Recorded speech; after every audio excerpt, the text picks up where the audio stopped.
Good morning, everybody. Welcome back to another installment of Scott Selections here for Tuesday, October 22nd. Before we get into today's play of the day, quick recap of what happened yesterday. We ended up giving out a play of the day on the World Series, as we ended up giving out the Astros series spread on that one. So check that video out if you haven't already. The reason why this video is coming out so early is, well, very simply, I couldn't sleep. And I also see a line that I really like on FanDuel that I know will definitely change before first tip. So for that reason, I will be giving that play out now. And in addition to the World Series, which is going to be starting tomorrow, you also have the start of the NBA regular season, which has two games between the Pelicans and the Raptors, as well as the Lakers and the Clippers. And in terms of that, we're actually going to be diving into the late game in that one, as the play of the day will be between the Lakers and the Clippers. And we actually like the Los Angeles Lakers minus 2.5, which is available on FanDuel at minus 110.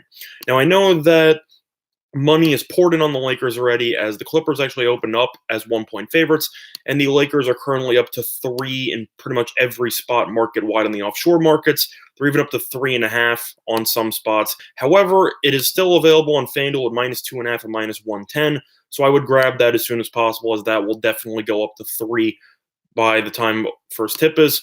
But as you compare the lines, DraftKings already has the Lakers at minus 3 at minus 112, yet you are still getting it at minus 110 and minus 2.5 here on FanDuel. And for that reason, that will be the play of the day. Now, in terms of breaking that down, both teams will be missing some key pieces in the debut. The Clippers will be missing Paul George, their huge offseason acquisition, who will be missing a decent amount of time after recovering from surgery during the offseason. In terms of the Lakers, though, Kyle Kuzma will be out for this game. Rondo is currently questionable, and Caruso is currently probable, but he is not guaranteed to play. However, it has been announced that LeBron James and Anthony Davis will receive no minute restrictions whatsoever for this game, so I would not be surprised to see both of them start their season off well in Anthony Davis's debut with the Lakers. In terms of comparing these two lineups, the starting lineup as of right now should be, for the Clippers, Beverly, Shamat, Leonard, Green, and Zubac. And for the Lakers, it should be either Rondo or Quinn Cook, depending on who's available, maybe even Caruso. You have Danny Green, LeBron James, Anthony Davis, and Dwight Howard. Possibly Avery Bradley could be starting, but that remains to be seen. Simply put, when I look at these two teams, although I think the Clippers will be better as a better team than the Lakers when they are fully healthy, I think as of right now, I think the Lakers are the better team. If you look at the lineups here, I know Zubac's a decent rebounder, but you have JaMychal Green at the 4 right now, because, of course, Montrezl Harrell will come off the bench. I don't see how the Lakers don't dominate the rebounding edge in this game by at least 15, with the likes of Anthony Davis, Dwight Howard, and even JaVale McGee off the bench. I think the Lakers are going to record at least 10 more rebounds on the Clippers. They should get a lot of second-chance points. I'm a little bit concerned with Dwight Howard's free throw shooting, but of course, that comes with the territory. You have Howard, you have McGee, a couple of rim protectors. They can rebound extremely well. Anthony Davis as well. He could punt everything in sight. I think the Lakers will look to run tempo. I think the Clippers will look to slow it down a little bit. But in terms of the actual game itself, I think LeBron's a huge matchup problem. Kawhi Leonard will probably end up guarding him, but I don't think anyone can guard Anthony Davis on the Clippers. I don't know what you're supposed to do with him. With Paul George, that'd be a lot easier, but, I mean, you're going to guard him with JaMychal Green or Zubac. I think Davis can go for easily 30 and 15. I think that there's a reason why a lot of money's come in on the Lakers. I think this game means a lot more to the Lakers than it does to the Clippers, as the Lakers missed the playoffs last year, and now they have a lot of expectations once again. I think they'll come out, try to punch the Clippers in the mouth, and the Clippers know that they are in it for the long haul and will simply wait for Paul George to come back before they go on their massive playoff push. It's also worth mentioning some trends. The Lakers are actually 4-1 ATS in the last 5 meetings, and the road team is, well, I mean, the road team, it doesn't really matter because they play in the same stadium, but the road team technically in the series is 6-0 ATS in the last 6 meetings.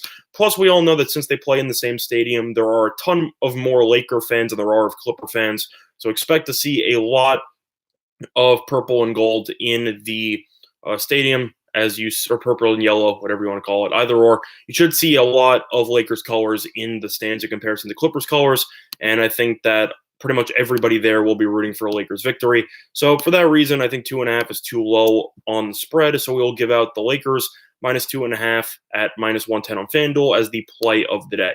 Now, in terms of the leans, I'll give out the basketball lean next.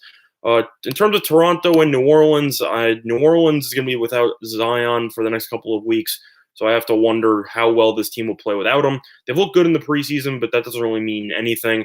Toronto, on the other hand, I mean, I know that they just won the championship, but Kawhi's not there anymore. If I had to lean anywhere, I would lean to the Raptors, as you will have the championship banner night. And I think the Pelicans are still a relatively young team, as Toronto brings back a decent portion of their core who won the championship. You still have Lowry, you still have Siakam, who just signed a huge extension.